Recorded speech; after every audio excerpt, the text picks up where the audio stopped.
público, los servicios públicos. Así que en realidad, pues,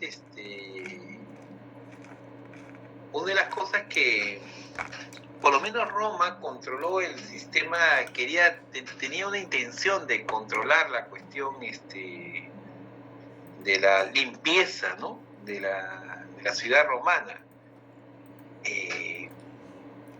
Que eso no se mantuvo, esa tradición, ¿no? Hay pueblos como el caso de Roma, que el sentido de la limpieza que había traído del mundo oriental, en el transcurso del tiempo se va perdiendo. Lo que fue luego Europa en la época medieval fue uno de los pueblos más cochinitos del mundo, por la gran cantidad de personas y por eso que la cantidad de epidemias. Es más,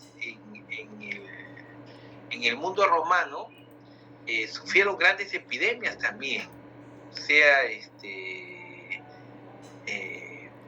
digamos que si bien mantenían la limpieza el agua y el desagüe, pues las costumbres no eran muy limpias, ¿no? No se lavaban las manos, comían como bárbaros, ¿no? Eso ha venido mucho después, el criterio de la limpieza, ¿no? Eso recién es desde el siglo XVIII. Pero ahí, pues,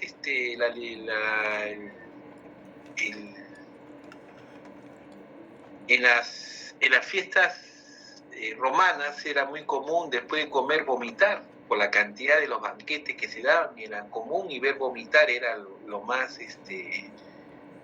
normal para esa sociedad. Y los baños públicos, ¿no? Estar haciendo sus deyecciones junto a otras personas no era ningún problema, ¿no? Ahí estaban, ahí todos los romanos compartían. Y algunos dicen que eso fue la gran desgracia de Roma. Una propuesta de así, que están, digamos, este deterioro de los emperadores, de los senadores, de hacer cosas estrambóticas, nerviosas, histéricas, es producto de la contaminación ambiental. ¿Y por qué? ¿Qué había pasado con todo ese sistema alcantarillado, con el sistema de agua? ¿Qué es lo que pasaba? Que pues perjudicó, según dicen, al imperio, a la caída del imperio romano, que de hecho es gran parte de los romanos se contaminaron. Eso era un hecho, al margen de que esto constituyó y se puede explicar las enfermedades psicológicas, las histerias, las neurosis de sus emperadores y de sus senadores, ese es otro cantar. Pero lo que sí es cierto es que la contaminación fue un hecho en toda la población romana. ¿Qué pasó? Profesor, ¿se refiere a la peste? A la peste sí, también la falta de una adecuada limpieza, ¿no? No había la limpieza personal, no era muy cuidada. Comían con las manos, bebían, no había mucha limpieza higiénica en el mundo romano. Pero había un aspecto de toda su industria que hizo que se envenenaran casi orgánicamente todos los romanos. Las tuberías que se hacían, ¿sé de qué material se hacían? Todas tuberías. De plomo. De plomo. Y ese es un veneno mortal para el ser humano. Toda la población que comió a través la realeza, todo, se contaminaron terriblemente con la cantidad de plomo, las enfermedades que producían. Claro que los romanos tenían esta cuestión que un niño deforme lo mataban, usted sabe, ¿no? Inmediatamente. O lo que sea, no era normal agarrar y le cortaban la cabeza a los niños que salían con cierto males congénicos, pero salían en cantidades, porque la contaminación era un hecho. Algunos sobrevivían, como el caso de Claudio, por ser emperadores, pero la mayoría del pueblo no sobrevivía. No, ya era salir con cierta incapacidad física, ya era normal que viniera cualquier romano y le cortara la cabeza a ese niño, ¿no? Así era la cultura romana, ¿no? No había cabida a niños así que podían tener problemas físicos, ¿no? Y eso era, ¿no? Pero sin embargo tuvieron muchos problemas a nivel psiquiátrico. Un caso fue el caso mismo de Calígula, ¿no? Se creía un dios, se puso senador su caballo. Es la locura de Claudio, ¿no? Y así es lo que tenemos en la sociedad romana. Mire estos acueductos, ¿no? Esta forma de desplazar, en la base era ploma, pero era el hecho de ir hasta los Alpes, traer agua desde lo lejos, porque tenían un problema de agua y tenían que distribuir el agua y desplazarse el agua. Y la mejor forma era encontrar como base el plomo. Y todo eso fue una gran contaminación. La arquitectura a través de estos columnas, ¿no? Estas columnas y arcos de medio puntos. En gran construcción apoteósica estamos hablando de 300 años antes de Cristo. ¿Y esto qué les parece? Son grandes construcciones también para abarcar el agua y juntar el agua, todo un sistema de acueducto. Un sistema de alcantarillado. ¿En qué parte de Roma lo hicieron? A ver, ¿ustedes conocen? No, profe. Es en Ica. Muy bien, ¿quién supo? ¿Ah? Manuel Calderón. Manuel Calderón. Calderón, ¿qué te dedicas para conocer que estés en Ica? ¿Ah? Colegio. ¿Ah? Que este es en Ica, pues son los acueductos de Ica. ¿Ya? Cultura general, no, profesor. Cultura general. Pero actualmente, ¿qué te dedicas? ¿Trabajas? Calderón, ¿trabajas o no? Ya no quiere participar. Ya, esto es Ica. O sea que está bien, esta es Roma, pero también nosotros pudimos en la época Nazca, ¿no? Estamos hablando incluso antes del periodo pre-Inca, estamos hablando de 600 años, pues teníamos grandes construcciones y acueductos de agua, de irrigación. Esto es hecho por los hombres, estos dinteles de ese techumbres han hecho por los hombres Nazca. Es una belleza que tenemos así de construcción, de ingeniería civil, ¿no? Es decir, somos un imperio también. Lo que quiero decir es que así como Italia, Roma tiene sus leyes, nosotros tuvimos un sistema de leyes que está siendo estudiado a través de los quipus. Expandimos una lengua que es también el quechua sobre varias culturas. Tuvimos una ciudad muy grande, como se puede ver en el Machu Picchu. Tuvimos un soporte físico, también una serie de documentación que lo registra los quipus. Ya es un museo, sistema de escritura. Tuvimos centros de rituales, ¿no? de escenografía, las grandes plazas hundidas de Chavín, por ejemplo, fueron grandes escenarios, grandes construcciones. Bueno, los servicios públicos no tuvimos acá, pero tuvimos acueductos también, ¿no? Tan importante. Y otra característica, a diferencia de los bárbaros no tienen ejército. ¿Qué tienen? Como la barra de Alianza Lima y Universitario, ¿qué son ellos? No es un ejército. Un equipo, profe. A ver, ¿qué tiene este ejército?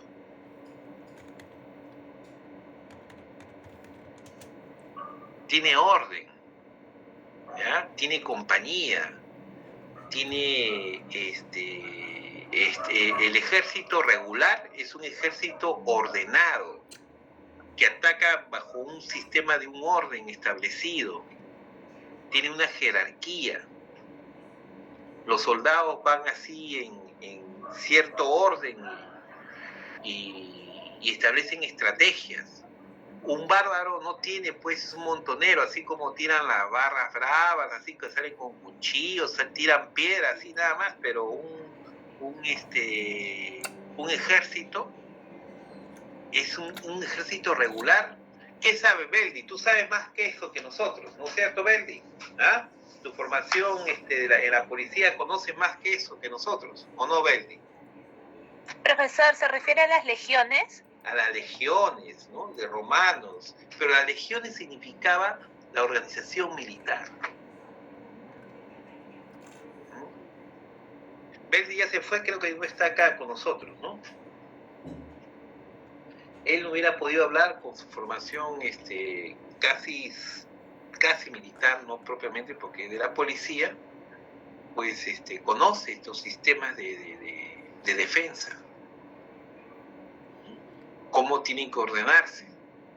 Él sabe la mano militari, o sea, el orden, la jerarquía no puede desaparecer por más las dudas, las órdenes se cumplen sin duda y murmuraciones, vienen desde la época romana.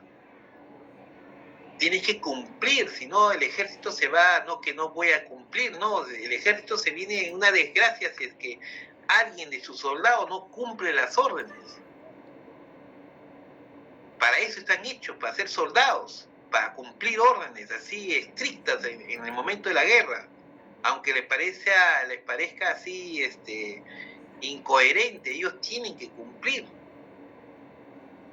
Y con una estrategia, si se tienen que inmolar, si se tienen que entregar por la patria, pues ahí parte de la estrategia, ahí ellos tienen que cumplir esa labor.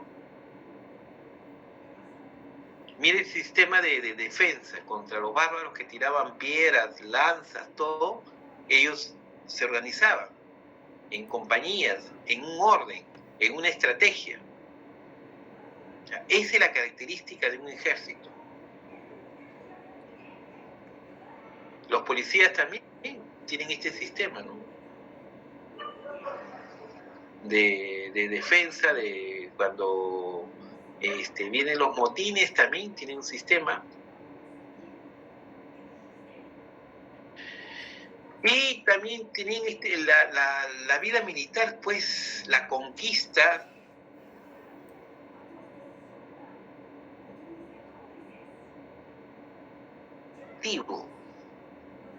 ¿Ya? Es decir, el imperio no es que viene, no es el imperialismo. El imperialismo viene a una ciudad, saca la riqueza, explota esa riqueza y se lo lleva.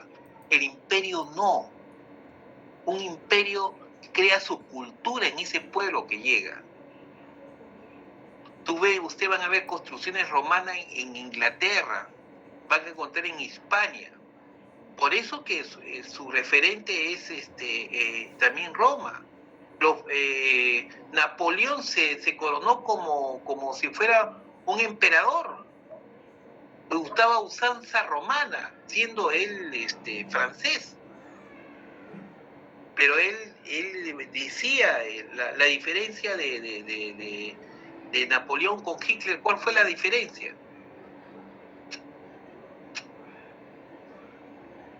La diferencia de Hitler con Napoleón, que los dos grandes conquistadores de Europa, es que Napoleón cuando atacaba a Europa decía: hermano europeo, únete, hagamos una gran patria unificada, volvamos al antiguo imperio romano. Hitler no. Hitler fue el nacionalismo germano, el racismo, el imponer, destruir a la demás raza, imponiéndose la raza aria o sometiendo a las demás razas. Eso era su proyecto. En cambio, el proyecto de Napoleón fue diferente. El proyecto de Napoleón era el gran imperio se une con todos los pueblos. Si los pueblos se someten para hacer una gran patria. Y ahí, recuerden cuando Francia llega a invadir, llega a penetrar en defensa de los liberales italianos, se mete en Italia y comienza a hacer obras italianas, construcciones francesas, del Imperio francés. Es decir, te hace sentir, te asocias. Recuérdense el carácter de Alejandro Magno, irse a África, en Egipto, y formar otra nueva Magna Grecia.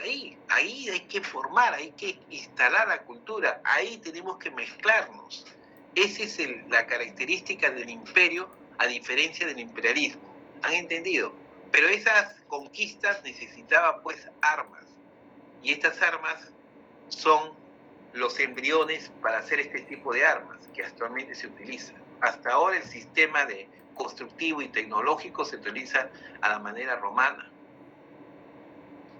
Los instrumentos de operación, fue un avance, las amputaciones, las curaciones, sobre todo las amputaciones que se hacían en la guerra, pues habían médicos que tenían un sistema quirúrgico, pero terrible, porque podía venir una gran infección, ¿no?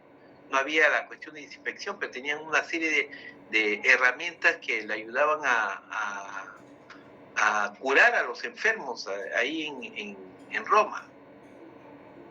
Y esto, ¿qué les hace recordar? A las trepanaciones craneanas. ¿De a dónde? ¿De? Paracas. Muy bien, la que habló la primera señorita. Melissa Ángeles, profesor. Melissa Ángeles, profesor. Ya, muy bien, Melissa, siempre participa. ¿Ya? Exactamente, igual nosotros tuvimos una tecnología como las trepenaciones craneanas en Paracas. Estas intervenciones son estas momias que se han encontrado, platino de oros, ¿no? Láminas de oro para hacer trepanaciones frente a una destrucción de la base craneana, ¿no? Grandes conquistas produjo en Roma la intronización del cónsul vitalicio en el Senado romano, Augusto el emperador. Recuérdense que antes había un cónsul, una democracia, pero Augusto, como gran conquistador, se declara él emperador, destruye la república para convertirse en un personaje monárquico, en un rey, en un emperador, ¿no? El culto, y él establece el culto a la personalidad, obras, esculturas, ya no de los dioses, sino de los grandes conquistadores como él, como Augusto el majestuoso, idealización del héroe nacional, mitificación al héroe nacional, el condottiere de la patria, el que dirige la patria a través de su caballo. Todo esto es influencia romana. Miren, acá lo vemos a Augusto, no con su indumentaria militar, sino como cónsul, como sabio cónsul de las leyes, como estadista. Ahí estas esculturas eran públicas. Si antes los griegos hacían público a los dioses, esta vez público son las esculturas de estos estadistas, de estos personajes que hacen la patria. También está representado en forma de condottiere, el que dirige, el militar, el general. Estos personajitos chiquitos, ¿dónde lo pueden encontrar? Acá en el cercado de Lima.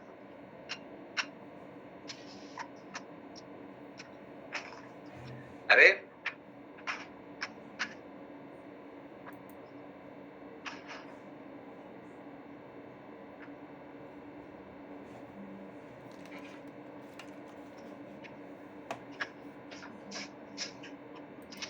Delegada, ¿me puede hacer un favor? ¿Me puede hacer sonar mi teléfono? Sí, profesor, ahorita lo llamo. Gracias. Ya, esta es una pregunta más difícil. Difícil porque yo considero que estamos en una... que acercarse al arte no es una cosa tan fácil como parece, o sea, es un entrenamiento visual, ¿no? Conocer sobre arte es un entrenamiento visual. Todos seguramente que han pasado, pero no se han fijado, ¿no? No se han fijado.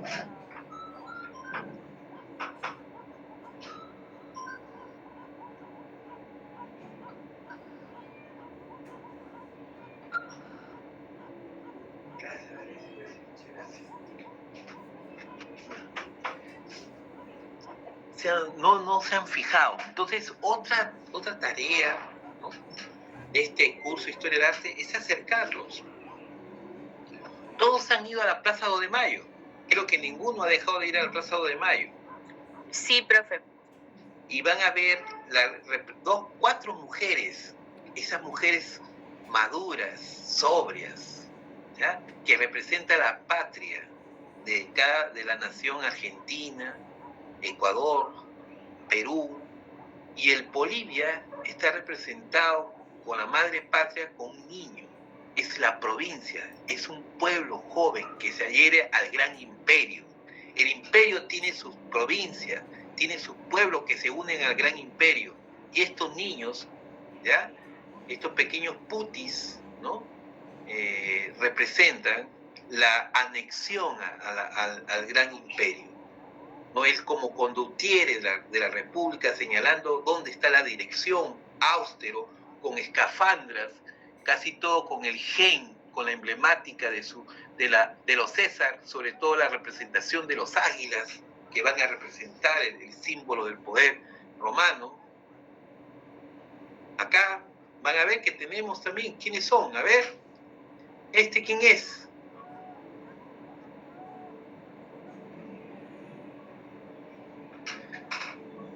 A ver, ¿dónde está ese? Centro de Lima.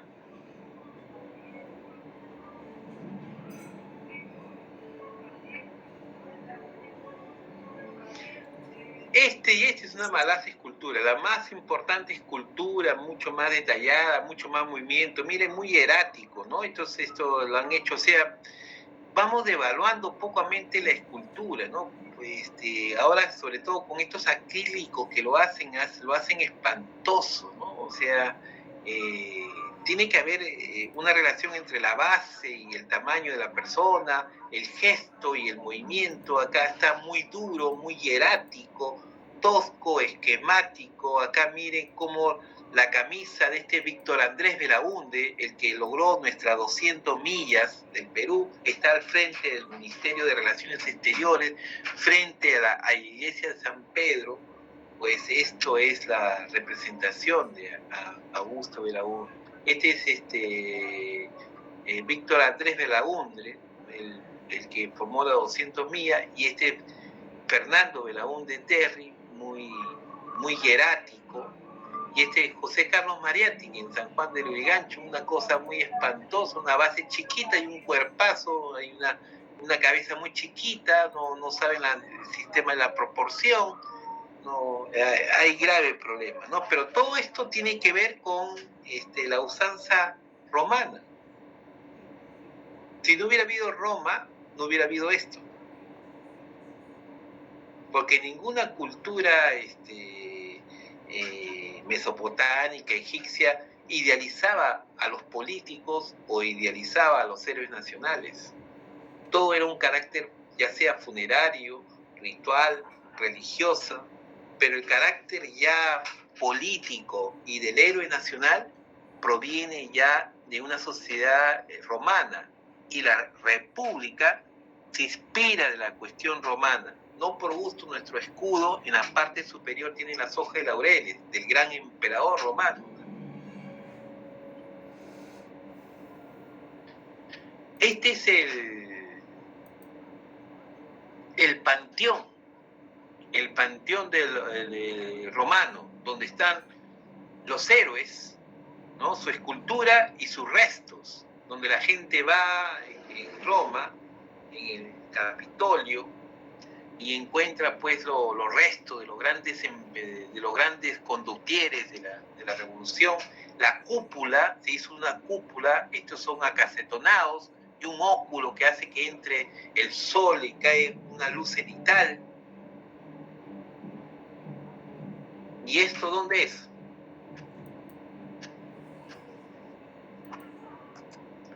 ¿Dónde es, jóvenes? La cripta de los héroes, profesor, parece. Gritando, esos quinteros héroes.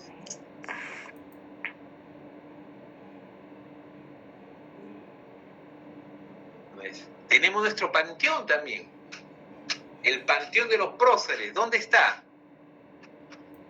En la casona de San Marcos, profesor. Al lado de la calzón de San Marcos, con este óculo, también esta forma circular.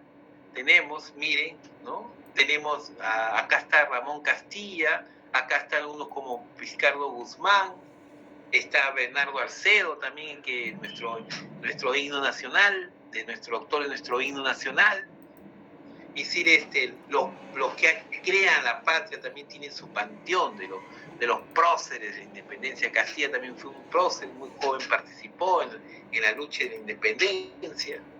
El óculo también, pero nosotros nos hicimos un edificio especial, utilizamos la iglesia, en el crucero de la iglesia, o sea, donde en la parte del medio de la iglesia, se hizo un óculo y rememorando este panteón de los próceres romanos.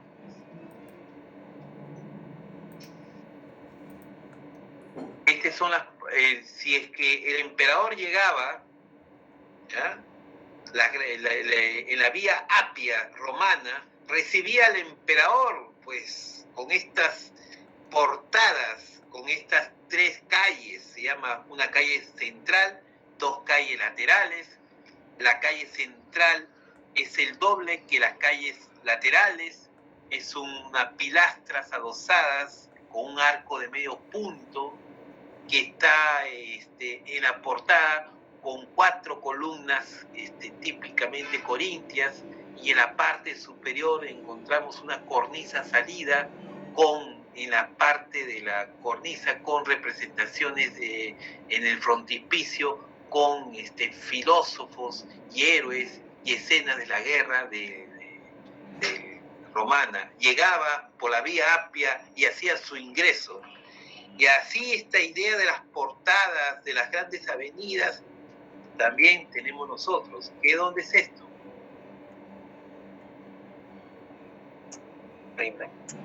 Rima, muy bien, ¿cierto? Y comentando la Alameda. ¿Ah? Esto es, o sea, seguimos teniendo esa cultura. La República tiene mucho de romano.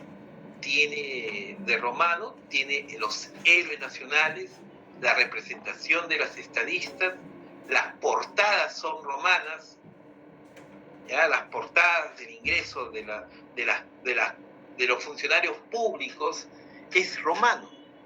Claro que acá lo han pintado estilo torta, ¿no? Creen que todas las esculturas son estilo de la gente de la municipalidad. Cree que es una torta de chantilly, que cree que le ponen cremita. Debe ser un color gris, con tonalidades de gris, como de panza burro, blanco, no con esta tontería de rojo y amarillo que parece un chillón así, que no sabe ni combinar los colores, ¿no? ¿Qué dicen, jóvenes? ¿Ah? Sí, se ve muy colorido, ¿no? Muy colorido, muy chillón. Nada de lo que se representa la austeridad. Mire, miren esto. ¿Se acuerdan en griego que era la mesura? La mesura y la nobleza de la grandeza, que es la claridad. No lo ha abigarrado. Y los colores es la piedra, y los colores de la piedra son las tonalidades de grises. Es decir, nada se exagera. Los que hicieron esta portada no lo hicieron de ese color, ese color lo han puesto últimamente, producto seguramente de la influencia de los afiches chichas que ven y y la gente adquiere ese gusto, o las tortas que ven y lo que ellos ven en su entorno pintan, pero no se hace un estudio del color, sobre cómo debe ser el color en su época. ¿Ya? Profesor, buenas noches. Sí. Una consulta, ¿los griegos no pintaban sus esculturas también? Sí pintaban, sí también pintaban los griegos, pero no con la exageración de la sobriedad. ¿Ya? También pintaban, también hacían murales, pero no podían combinar un rojo con amarillo, pues. Tenían que tener las familias, de las familias secundarias. Entonces, conoces que hay colores primarios, ¿no es cierto, mi estimado? Beldi, creo que me estás hablando. No, pajuelo, profesor. Pajuelo. Muy bien, te voy a apuntar pajuelo. Efectivamente, pajuelo. ¿Ya? Pintan también, pero no con la exageración de como lo ves acá. ¿No? Los colores primarios son rojo, amarillo y azul. Se combinan y producen colores secundarios. ¿Y estos colores secundarios se pueden juntar con otro color primario? Sí, y producen la familia, son las familias. Pero rojo y amarillo, pues son colores primarios, no van de la mano. No son primos, son diferentes, son dos familias diferentes. Solamente buscas oposición. No es que esté mal que alguien utilice ese color, sino que no corresponde al criterio clásico de la mesura, de la sobriedad, de lo no exagerado. Acá Marco Aurelio, ¿no?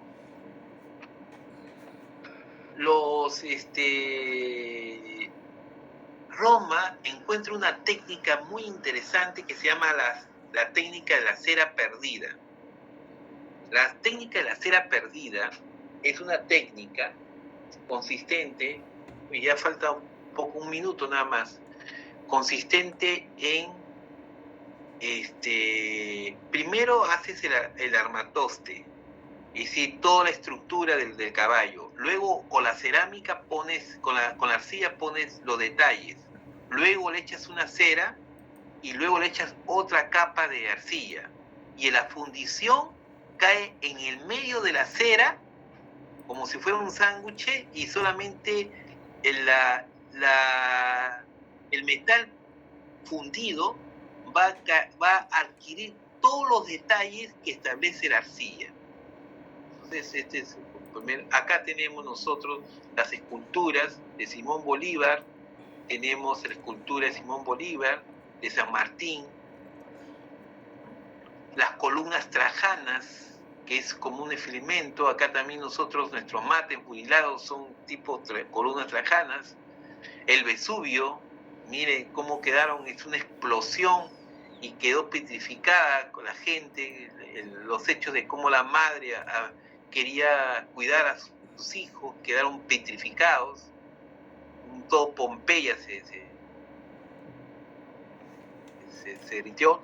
Es una cuestión así curiosa de las mujeres, los peinados de la aristocracia romana.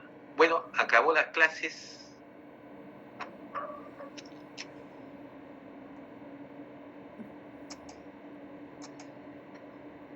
¿Alguna pregunta hasta acá?